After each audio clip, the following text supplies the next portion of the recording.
pathologist at Dr. Sachin Mittal's Advanced Dentistry, Model Town, Hisar. Today, I am here to talking about most common dental problems in India. So today, firstly, I am talking to you about the most commonly ignored dental problem is bleeding gums. आप सब लोगों ने देखा होगा कि कई बार जब हम ब्रश कर रहे होते हैं या फिर हम वैसे ही के बस फिट करते हैं तो उसमें हमें कहीं ना कहीं एक कोई छोटा ब्लड स्पॉट देखने को मिलता है। ये ब्लीडिंग हमारे गम्स से हो रही होती है। Bleeding gum is a sign of infected gum, जिसे हमें इग्नोर नहीं करना चाहिए और अपने नियर बाय डेंटिस्ट से कंसल्ट करना चाहिए कि हमारे गम्स में से ब्लीडिंग क्यों हो रही है। क्योंकि अगर हम ब्लीडिंग गम्स को इग्नोर करते हैं तो इन फ्यूचर ये पायरिया में कन्वर्ट हो सकती है, जो कि एक सीवियर गम डिसीज कहलाती है। पायरिया तो आप लोगों ने सुना ही होगा। पायरिया में क्या होता है कि हमारे मसूड़े बहुत ज्यादा फूल जाते हैं और इससे हमारे बोन पे भी अफेक्ट पड़ता है, जिससे कि इन फ्यूचर हमारे दांत हिलने भी लग सकते हैं।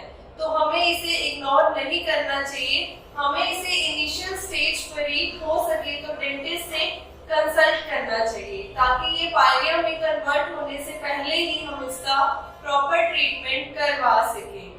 ब्लीडिंग गम्स का मेन ट्रीटमेंट जो रहता है वो ये रहता है कि हम स्केलिंग करते हैं दांतों की। स्केलिंग मीन्स दांतों की सफाई। और कुछ लोग ऐसा सोचते हैं कि दांतों की सफाई कराने से दांत घिस जाते हैं या फिर दांतों की ऊपरी परत उतर जाती है या फिर दांत वीक होने लग जाते हैं। तो मैं आपको बताना चाहूंगी कि ये सब मिथ है। सफाई कराने से हमारे दांत घिसते नहीं है। इवन दांतों के ऊपर जो एक हार्ड कैल्कुलस लेयर जमा हुई होती है, हम उसको रिमूव करते हैं। हम गम्स को क्लीन करते हैं ताकि गम्स दोबारा से अपने दांत से अटैच हो सके। Second most common dental problem is sensitivity. जैसे हमने कुछ ठंडा खाया, आइसक्रीम ली या फिर हमने गर्म चाय पी, तो एकदम से हमें अपने मुंह में कहीं ना कहीं झंझनाहट सी महसूस होती है या फिर एकदम से एक पिन पॉइंट पेन हमें कहीं ना कहीं मुंह में फील होता है, जिसे हम डेंटल सेंसिटिविटी कहते हैं। तो इसे भी हमें इग्नोर नहीं करना चाहिए। हमें अपने डेंटिस्ट से कंसल्ट करना चाहिए कि हमारी सेंसिटिविटी का रीजन क्या है। Although many desensitizing toothpastes are available in market, desensitizing toothpaste and you can say mouthwash also are available in market, but they only give a masking effect. वो just हमारे दांतों के ऊपर एक लेयर दे देते हैं, जिससे कि हमें टेम्परेरीली कुछ टाइम के लिए रिलीफ मिल जाता है, बट ये इसका परमानेंट सोल्यूशन नहीं है। क्योंकि डिसेंसिटिविटी होने के बहुत सारे कारण हो सकते हैं। कई बार क्या होता है कि हमारे गम्स इन्फ्लेम्ड है या फिर पर्टिकुलर मुंह में किसी रीजन में हमारे गम इन्फ्लेम्ड है, तो हमें उसी रीजन में सेंसिटिविटी हो रही होती है। या फिर जनरलाइज मतलब ऑल ओवर हमारे मुंह में गम्स इन्फ्लेम्ड है, तो हमें कुछ भी ठंडा या गर्म खाने पर एकदम से झंझनाहट महसूस होती है।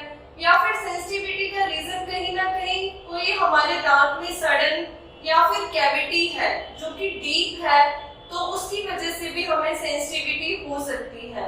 तो इस रीजन को जानने के लिए हमें अपने डेंटिस्ट से कंसल्ट करना चाहिए कि हमारी सेंसिटिविटी एक्चुअली हो किस वजह से रही है। तो उसका ट्रीटमेंट उसके डायग्नोसिस पर ही डिपेंड करेगा। मान लो अगर हमारे टीथ में सेंसिटिविटी किसी टूथ की वजह से हो रही है जो कि डिके है या फिर उसमें कैविटी है, तो हो सकता है कि हमें उसमें फिलिंग कराने से भी हमें हमारी सेंसिटिविटी में आराम। Next point is yellowness of teeth. बहुत सारे पेशेंट्स हमारे पास इस कंप्लेंट के साथ आते हैं कि मैम हमारे दांत बहुत ज्यादा येलो हो रहे हैं या फिर ये बचपन से ही इसे ऐसे ही येलो है, हम इसे व्हाइट करवाना चाहते हैं।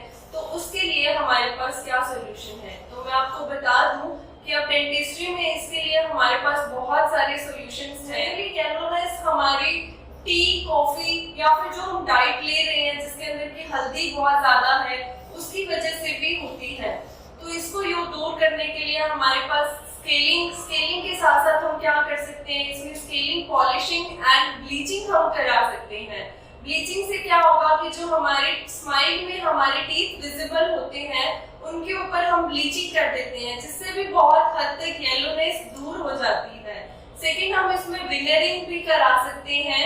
आजकल मार्केट में और हर डेंटिस्ट के पास ये अवेलेबल है कि हम विनियर्स करा के भी हम अपने दांतों की येलोनेस को दूर कर सकते हैं। नेक्स्ट मैं आपसे डिस्कस करना चाहूंगी कि मिसिंग टीथ और ब्रोकन टीथ के बारे में, जो कि most commonly seen dental problem है।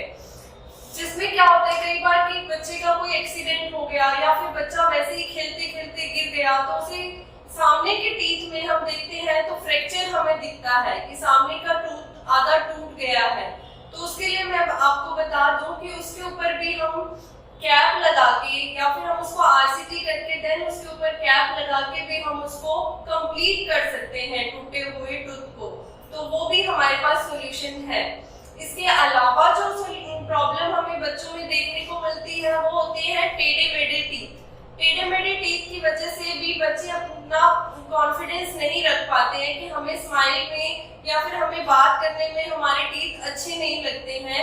तो टेढ़े मेढ़े टीथ का भी हमारे पास पूरा सोल्यूशन है।